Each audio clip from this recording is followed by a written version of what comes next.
Evaluation है, एक बड़ी परंपरा है जो उनके माध्यम से आई है। हम लोग विदेश से बहुत प्रभावित होते हैं। अगर मैं आपसे पूछूं कि मनुष्य का विकास कैसे हुआ, तो इस हॉल में बैठे हुए 90% लोग ये कहेंगे कि डार्विन की थ्योरी ऑफ एवोल्यूशन है साहब, डार्विन की थ्योरी ऑफ। हम अपना धर्म नहीं पढ़ना चाहते, अपनी चीजें नहीं पढ़ना चाहते, हम गीता नहीं पढ़ना चाहते, हम कुरान शरीफ नहीं पढ़ना चाहते, हम दशमेश पिता का ज्ञान जो गुरु के रूप में उपलब्ध है उसे नहीं पढ़ना चाहते। कहने का तात्पर्य यह है कि हम धर्म को मानते हैं पर धर्म की नहीं मानते।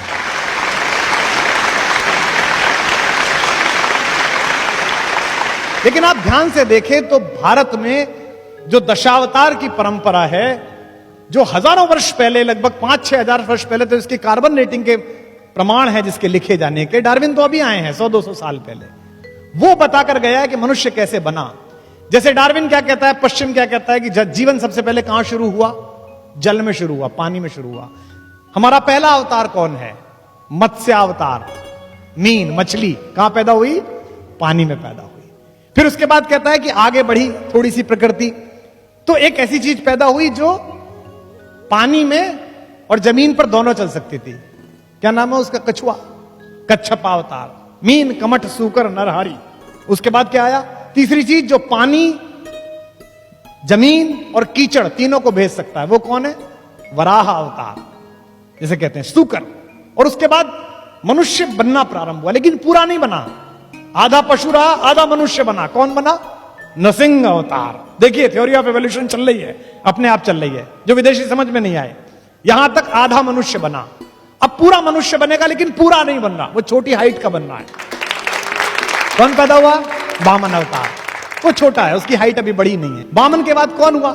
एक ऐसा पुरुष जिसे कहते हैं केवमैन, गुफा मनुष्य, जो कम कपड़े पहनता है, गुस्से में रहता है, हर समय कुलाड़ा हाथ में लिए लेता है, जिसका अपनी इंद्रियों और अपने क्रोध पे काबू नहीं है, जो अपने पिता के कहने पर मां की तरफ कुल्हाड़ा लेके चल देता है।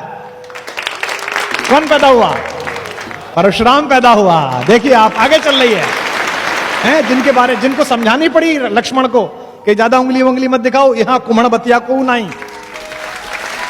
परशुराम के बाद एक ऐसा मनुष्य पैदा हुआ जो है तो दीप्ति में परशुराम जैसा, लेकिन जो ज्यादा सामाजिक है, जो मर्यादा समझता है, जो इस प्रकृति में अब जो आगे चलेगा उसका नियामन करने आया है, उसकी मर्यादा स्थापित करने आया है। उसका नाम हुआ मर्यादा पुरुषोत्तम राम, जो पैदा हुआ। तो एक तरीके से डार्विन की थ्योरी के साथ साथ आगे बात चल रही है। लेकिन राम कैसे हैं? राम शांत रहते हैं, प्रिंस चार्मिंग है, मुस्कुरा देते हैं, ज्यादा गुस्सा आते हैं, बड़े सीधे हैं, बड़े सरल हैं, सीधी बात करते हैं, विनम्र हैं।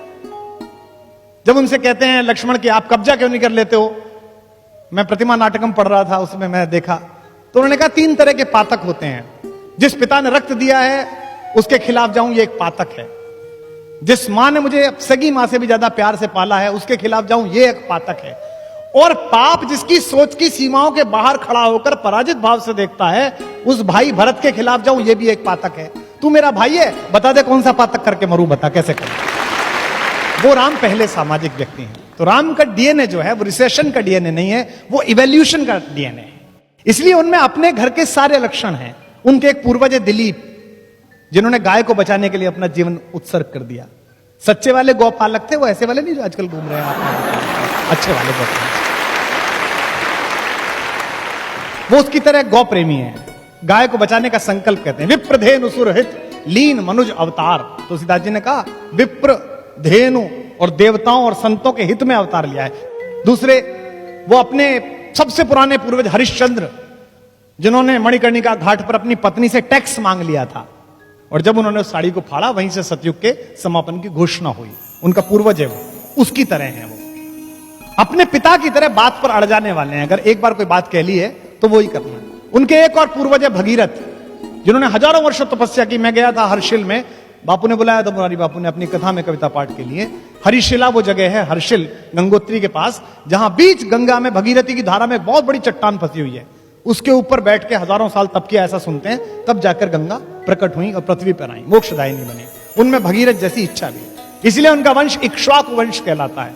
संस्कृत के विद्वान लोग यहां पर बैठे, ईख को इक्ष्वाकु कहते हैं, इक्षु कहते हैं ना ईख को। ईख क्या है? ईख अकेली फसल है जिसका सब कुछ काम में आता है। ईख प्रतीक है इक्ष्वाकु वंश का, जिसका ना रस समाप्त होता है ना यश समाप्त होता है। ये राम की बात। वो उस खानदान में पैदा हुए। अपने राम अपने अपने अपने